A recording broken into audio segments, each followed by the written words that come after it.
Hello dear students. आइए sets topic की series में अब हम आगे बढ़ते हैं और ये है एक्सरसाइज 1.3। हमें यहां इस एक्सरसाइज में सेट्स, सबसेट्स, पावर सेट्स और इंटरवल्स पर बात करनी होगी। तो आइए जल्दी से पहले कॉन्सेप्ट को समझते हैं और फिर एक्सरसाइजेस के क्वेश्चंस को पूरी तरह से समझते हुए जल्दी से सॉल्व कर लेते हैं। आइए एक्सरसाइज में एंटर करने से पहले हम लोग सबसेट के बारे में समझते हैं। मान लीजिए मेरे पास एक सेट है A इक्वल्स 1, 2, 3, 4 और मेरे पास एक दूसरा सेट है 1, 2, 3। तो आप क्लियरली बोलोगे कि सर जो सेट B के एलिमेंट्स हैं वो सारे के सारे एलिमेंट्स A के अंदर हैं, लेकिन A में एक ऐसा एलिमेंट है यानी 4 belongs to A but 4 does not belong to B। तो इसका मतलब A जो है वो B को ऑक्यूपाई कर लेता है। सो B becomes the subset of A and A becomes the superset. तो ये है एक आइडिया, ये है एक जिस्ट जिससे आप सबसेट के बारे में समझ जाते हैं। यानी if B is the subset of A, then all the elements which are belonging to B will also belong to A. But जरूरी नहीं है कि A के elements B में हों। तो आइए इसी कॉन्सेप्ट को समझते हुए अब हम एक्सरसाइज के कुछ क्वेश्चंस करते हैं। आइए क्वेश्चन नंबर 1 और उसके डिफरेंट पार्ट्स की तरफ आगे बढ़ते हैं। सबसे पहले फर्स्ट पार्ट को देख लेते हैं। पहला सेट है जिसमें 3 एलिमेंट्स हैं और जो दूसरा सेट है उसके अंदर 5 एलिमेंट्स हैं। लेकिन सेकंड सेट, मान लीजिए अगर मैं इसको B ले लेता हूं और इसको A ले लेता हूं, तो A पूरी तरह से B में कंटेन्ड है। A के सारे एलिमेंट्स B में हैं। तो जो फर्स्ट क्वेश्चन है उसका आंसर है A is the subset of B या A is the proper subset of B। Second part पर बढ़ते हैं।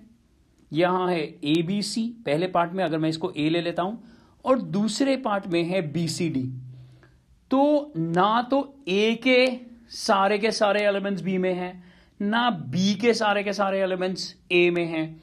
तो हम कहेंगे A is not equal to B और यहां सबसेट का तो सवाल ही नहीं उठता। बट क्योंकि इन्होंने कहा है कि आप सिंबल यूज करिए, या तो सबसेट का सिंबल होना चाहिए या it is not a subset, तो हम ये आंसर लिखने वाले हैं that A is not the subset of B। हमेशा की तरह मैं अक्सर बोलता हूं कि आप स्क्रीनशॉट ले सकते हैं या पहले वीडियो को पॉज कर खुद सॉल्व करने की कोशिश कर सकते हैं। इससे आपके नोट्स भी बनते रहेंगे और कॉन्फिडेंस भी इंप्रूव होता रहेगा। आइए थर्ड पार्ट की तरफ बढ़ते हैं। थर्ड पार्ट है, पहला सेट दिया हुआ है X is a student of class 11th of your school और दूसरा जिसके साथ कंपैरिजन है वो है X such that X is a student of your school. मान लीजिए आप एक स्कूल रन करते हैं, तो आपके स्कूल में अगर 2000 स्टूडेंट्स हैं, 2000 किड्स हैं, तो क्लास 11th में ऑब्वियसली थोड़े कम स्टूडेंट्स होंगे। मान लीजिए क्लास 11th के 100 स्टूडेंट्स हैं, तो वो सारे के सारे स्टूडेंट्स जो क्लास 11th के हैं वो आपके स्कूल के स्टूडेंट्स में भी तो काउंट होंगे। तो क्लियरली थर्ड पार्ट का आंसर ये है that this set is the subset of the set which is given on the right hand side. यानी मैं ये सिंबल लगा रहा हूं यहां पर। आइए फोर्थ पार्ट पर बढ़ते हैं। Fourth part is X is such that X is a circle in the plane। मान लीजिए हम एक 2D प्लेन ले लेते हैं और वहां पर हम एक सर्कल ड्रॉ करते हैं और इसका कंपैरिजन हो रहा है एक दूसरे सेट के साथ जिसमें दिया हुआ है X is such that X is a circle in the same plane with the radius 1 unit। अब आप खुद सोचिए, लेफ्ट हैंड साइड पर दिया हुआ है कोई भी सर्कल, यानी ये सर्कल जिसकी रेडियस 2 हो सकती है, एक ऐसा सर्कल जिसकी रेडियस 100 सेंटीमीटर 100 यूनिट्स हो सकती है, और एक ऐसा सर्कल जिसका रेडियस सिर्फ 1 यूनिट है। तो आप खुद सोचो, सारे के सारे सर्कल्स जो यहां पर हैं लेफ्ट हैंड साइड पर, वो बिल्कुल भी जरूरी नहीं है कि वो राइट हैंड साइड वाले सेट के अंदर होंगे। हाँ, कुछ ऐसे सर्कल्स हो सकते हैं जिनका रेडियस जो है वो 0.5 यूनिट हो या 1/4 ऑफ द यूनिट हो, वो सब तो होंगे, बट क्या सारे के सारे एलिमेंट्स जो यहां पर इस सेट में दिए हुए हैं, क्या वो सारे के सारे सर्कल्स इस सर्कल का पार्ट होंगे या इसके अंदर होंगे? नहीं। तो clearly the answer is that the circle in the plane can not be the subset of all the circles with radius 1 unit. तो ये बात भी आपको समझ में आ गई होगी। आइए आगे बढ़ते हैं अब फिफ्थ पार्ट की तरफ। x is such that x is a triangle in a plane, और दूसरी तरफ है x is such that x is a rectangle in the plane। अब बच्चों यहां पर अगर आप एक क्रिएटिव थिंकिंग रखते हैं तो आप मान लीजिए एक रेक्टेंगल लेते हैं, और मैं इस रेक्टेंगल को नेम कर रहा हूं ABCD। तो आप कहोगे सर 2 ट्राइंगल्स तो पॉसिबल है, triangle ABD and the triangle BCD। तो जितने भी यहां ट्राइंगल होंगे वो रेक्टेंगल का पार्ट तो बन ही जाएंगे, या हर रेक्टेंगल जो है वो कम से कम एक ट्राइंगल को तो रिप्रेजेंट कर ही रहा है, और 2 ट्राइंगल भी बनाए जा सकते हैं। तो यहां मुझे सबसेट लगा देना चाहिए, यहां मुझे इस तरह का सिंबल लगाना चाहिए। बट आप ध्यान से सोचिए, ये चीजें स्टैटिक हैं, यहां पर हमारे को कंस्ट्रक्शन अलाउड नहीं है, यानी हम लाइंस को या पॉइंट्स को या कोऑर्डिनेट्स को ज्वाइन नहीं कर सकते। तो यहां कहने का मतलब यह है कि यहां जो सेट दिया हुआ है इस तरफ, ये जो सेट है, मान लीजिए ये A है, तो इसको मैं ले रहा हूं triangle 1, triangle 2 and so on. और यहां पर जो सेट है, मान लीजिए मैंने B लिया है, तो वो है रेक्टेंगल 1, रेक्टेंगल 2, इस तरह से एंड सो ऑन। तो ऑब्वियसली A और B का कोई मतलब यहां पर नहीं है, इसीलिए फिफ्थ पार्ट में जो सिंबल आएगा वो ये होगा दैट, अगर हमने इसको सेट A माना था, that A is not the subset of B। कौन सा पार्ट आपको सबसे ज्यादा इंटरेस्टिंग लगा? कमेंट बॉक्स में जरूर कमेंट करके बताइएगा कि सबसे आसान कौन सा था और सबसे मुश्किल पार्ट कौन सा लगा। आइए आगे बढ़ते हैं और सिक्स्थ पार्ट को देखते हैं। x is such that x is an equilateral triangle in a plane and x is a triangle in the same plane। देखिए अब यहां पर देखिए कितनी आसानी से आप समझ पाएंगे।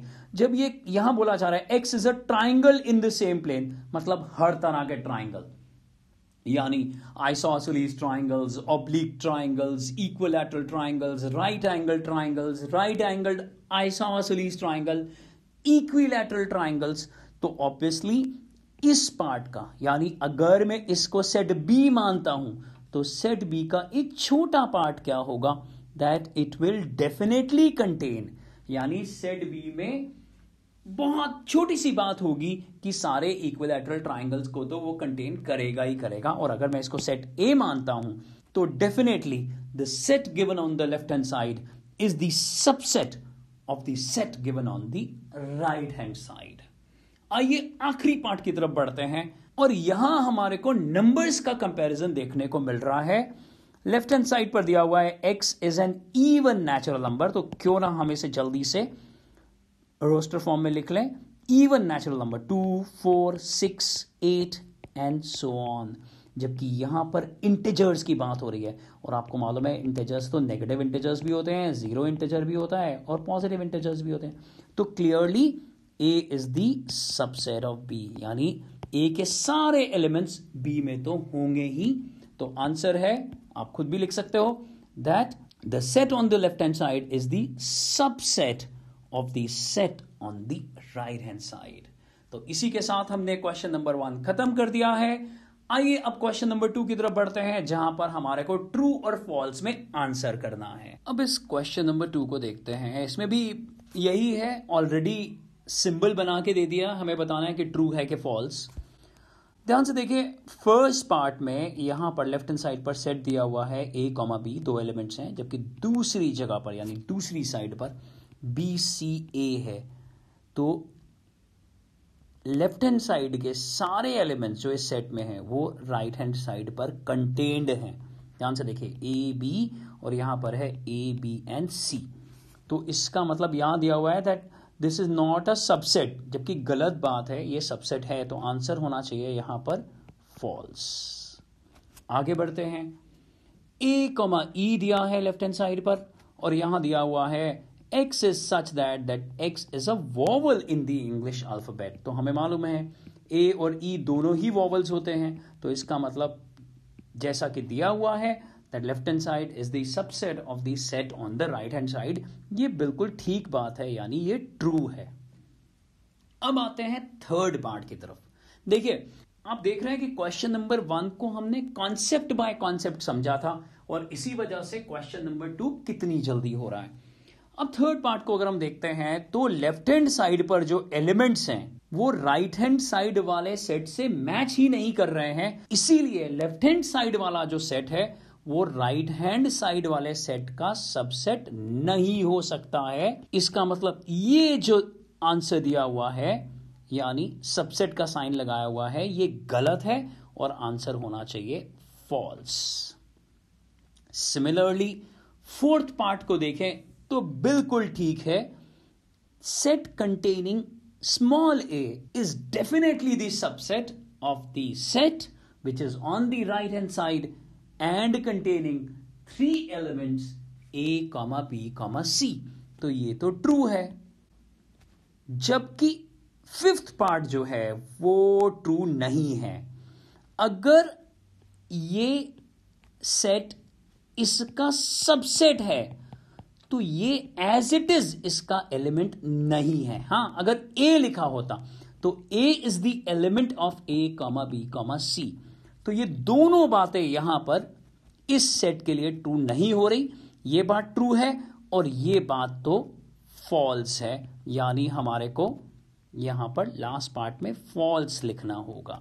आइए क्वेश्चन नंबर 2 के आखिरी पार्ट की तरफ बढ़ते हैं, और ये पार्ट कह रहा है कि x is an even natural number less than 6। तो आइए जल्दी से हम क्यों ना इसको रोस्टर फॉर्म में लिख लेते हैं, natural even natural number less than 6। तो ये हो जाएगा 2 and 4 लेस देन 6, तो हम 6 भी नहीं ले सकते। और ये सबसेट है एक ऐसे सेट का x is a natural number which divides 36। तो divides 36, 1 divides 36, 2 divides 36, 3 divides 36, 4 divides 36, 6 divides 36, 9 divides 36 and 36 divides 36। तो क्या मुझे ये बताना पड़ेगा कि सेट ए सेट बी का सबसेट है? डेफिनेटली है, और इस पार्ट का आंसर होगा ट्रू। ये लास्ट पार्ट एक स्मार्ट सा क्वेश्चन था। आइए अब हम थर्ड क्वेश्चन की तरफ बढ़ते हैं, जहां पर फिर से एलिमेंट्स और सबसेट्स की बात हो रही है। तो आइए क्वेश्चन नंबर 1 और 2 करने के बाद अब हम क्वेश्चन नंबर 3 की तरफ बढ़ते हैं, जो कि एक टिपिकल पार्ट है, और फिर हम करने वाले हैं इंटरवल्स, जो कि हम अगले पार्ट में करेंगे। तो हर एक वीडियो को अच्छे से समझते हुए, उस पर नोट्स बनाते हुए आगे बढ़िएगा। इन सारे वीडियोस को अपने दोस्तों के साथ जरूर शेयर करिए। चैनल को अभी तक सब्सक्राइब नहीं करा बच्चों, तो चैनल को अभी सब्सक्राइब कर लीजिए, क्योंकि यहां हर मिनट हम कुछ ना कुछ इंपॉर्टेंट पोस्ट करते रहते हैं। बच्चों, पढ़ते रहिए और आगे बढ़ते रहिए।